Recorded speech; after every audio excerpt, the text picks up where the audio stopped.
자, 이번에 풀어볼 연습 문제는 첫 번째 문제 같은 경우에는 최대값, 최소값에 대한 문제고요. 두 번째는 별말은 없지만 그래프 보고 식 만들기에 대한 얘기입니다.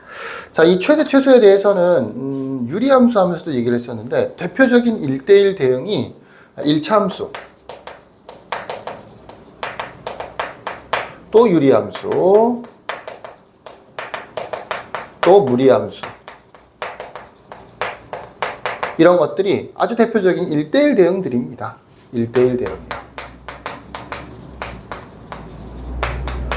이런 1대1 대응에 대해서 최대나 최소는 상당히 단순한 편이에요. 어떻게 말하면 되느냐면 양 끝점만 대입하면 된다 그랬었어요. 그 유리함수 하면서 얘기했었죠. 나중에 이제 2학년 내용으로 뭐 대수 이런 식으로 넘어가면 뭐 지수함수, 뭐 로그함수 이런 것들이 또 추가로 1대1 대응이 됩니다. 자, 1차 함수거나 1차 함수 나오지도 않겠죠. 유리함수, 무리함수 이런 경우에 최대값이나 최소값에 대한 문제가 나오면 무조건 뭐가 된다고요? 경계 양 끝값 4하고 10이에요. 4하고 10. 4하고 10을 대입하면 무조건 둘 중에 하나는 최대, 나머지 하나는 최소가 나오게 돼 있어요. 아, 문자가 있는데 누가 최대인지 누가 최소인지 어떻게 알아요? 요거는 대입을 해보면 알 수 있어요. 대입을 안 하고 상상만으로 어떻게 알 수 있어? 뭐 안 되는 거 아니야? 라고 생각하면 곤란합니다. 그래프를 그린다는 게 크게 영향을 미치진 않아요. 그래프를 그리면 조금 더 정밀하게 4 대입하면 최소가 되고 10 대입하면 최대가 되는 거구나를 알 수 있을지 몰라도 문제풀이 할 때는 별 차이가 없어요. 자, x에다 4를 대입해 보면 믿고 한번 대입해 보세요. 여기가 8-4니까 루트 4가 되겠죠. 그죠? 루트 4 더하기 a가 되는 거니까 a 플러스 2가 되는 겁니다. x에다가 10을 대입해주면 여기가 20-4니까 루트 16이 되겠죠. 루트 16 더하기 a니까 a 더하기 4가 돼요. 누가 더 큰지는 그냥 봐도 알 수 있잖아. 그지? a에다가 2 더한 게 크겠어? 4 더한 게 크겠어? 당연히 얘가 최대죠. 또 얘가 최소가 되는 거겠죠. 그러면 이렇게 양 끝점을 대입하면 최대 최소가 되게 됩니다. 그리고 식을 보면 또는 식을 봐서 잘 모르는 경우에는 추가적인 조건이 있어요. 지난번 유리함수에서는 a의 범위가 또 따로 주어져 있었어요. 그걸 참고해주면 또 누가 더 큰지는 쉽게 알 수 있습니다. 지금은 최소값이 3이라고 되어 있으니까 얘 a 플러스 2가 3이라는 얘기군요. 그렇다는 얘기는 a가 1이었다는 얘기가 되겠죠. 그러면 최대값은 1 더하기 4가 되는 거니까 5가 되는 거죠. 간단하죠. 이렇게 최대 최소는 단순합니다. 특히나 2차 함수를 제외한 지금까지 배운 함수 중에서 2차 함수는 이렇게 꼭지점에서 최대나 최소가 될 수 있기 때문에 양 끝점에서 정답이 나온다라는 보장이 없단 말이야. 근데 1대1 대응인 유리함수나 무리함수인 경우에는 경계 양 끝 4, 10 이런 걸 대입하면 무조건 최대 최소가 나오게 돼 있어요. 미심쩍으면 그래프를 한번 그려보도록 하시죠. 자, 두 번째 문제. 이것도 유리함수랑 연결되는데 분수함수에서는 두 가지를 가지고 식을 만들었었죠. 첫 번째로는 점근선이었습니다. 이 점근선으로 대략적인 식을 만들고 두 번째로 지나는 점을 이용해서 한 개 정도 모르는 문자의 값을 계산을 하는 이런 방법으로 문제를 풀었었죠. 분수함수 이렇게 푸는 거였어요. 점근선, 지나는 점. 무리함수도 비슷합니다. 무리함수는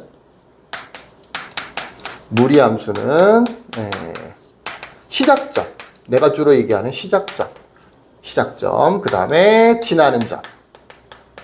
이 두 가지로 문제를 푸는 거예요. 시작점은 여기겠죠. 그래서 2,-1이 될 거고요. 지난 점을 잘 찾아야 돼요. 이렇게 좌표가 주어져 있는 거 0,1을 지나는 거죠.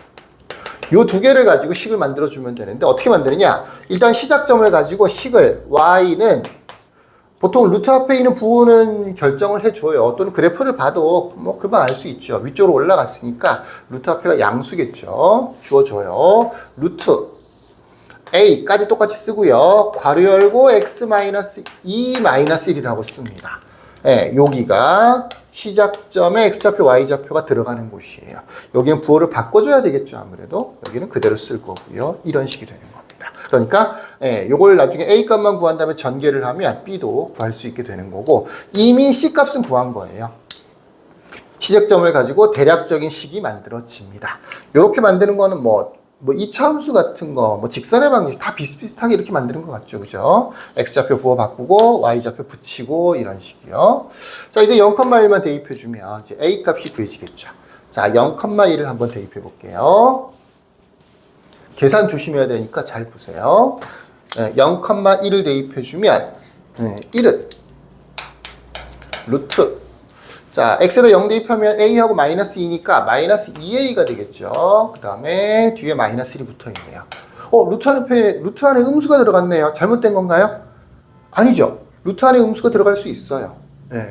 전체적으로 음수가 아니면 되는 거예요. 전체적으로. 그러니까 a 자체가 음수였나 보죠. 그러면 두 개를 곱해서 얼마든지 양수가 되는 거니까 루트 안에가 음수가 들어갈 수 없는 건 아닙니다.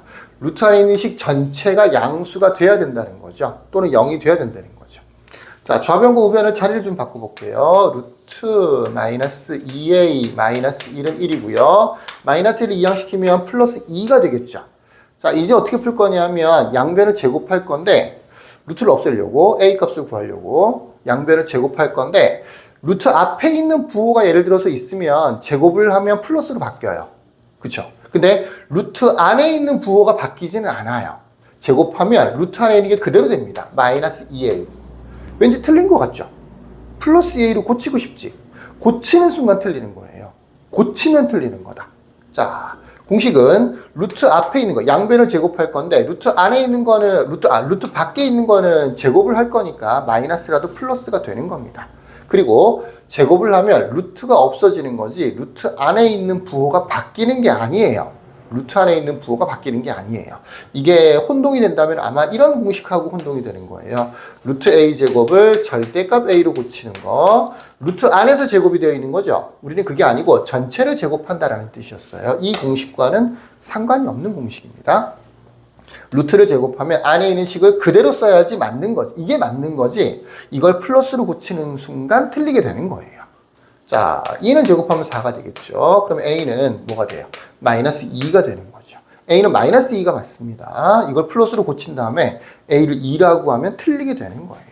자, 마이너스 1을 대입해서 다시 한번 정리해보면 y는 전개해줘야 되겠죠? 마이너스 2x 플러스 4 마이너스 1이 되는 거니까 a는 마이너스 2, b는 4, c는 마이너스 1이네요. 이렇게 a, b, c를 구할 수 있습니다. 어렵지 않죠? 요거 루트 제곱해서 정리하는 것도 꼭 따라서 한번 풀어보세요. 여기까지.